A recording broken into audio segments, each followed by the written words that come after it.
I think the hot topic at these hot parties is this idea of Florida proposing no property taxes, this idea of Florida abolishing sales on commercial rents. Bryan, what's your take on these kinds of proposals and what you think the repercussions could be from your vantage point? Well, the commercial rents is now law. So that actually went into law maybe 2 months ago. So now if you have a CPA firm and you own the building, you don't have to pay sales tax on the commercial rents. So that's a big number. So you talk about trying to attract businesses into the state, that is a game changer, right? If you were in another state and you're thinking of where do I want to relocate?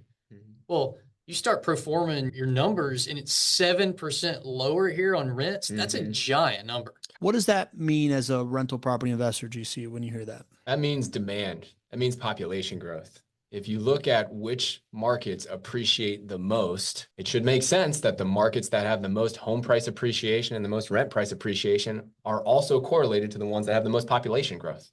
So all of these things that make Florida attractive for people to want to move here, which a significant thing is the structure of our taxes in our state. All of these things are big components as why we have such high population growth. Over the last 10 years, I was just looking at the stats, and we have 21% population growth in Jacksonville over the last 10 years. The US average over the last 10 years, 5.6%. So that entire package is driving population growth.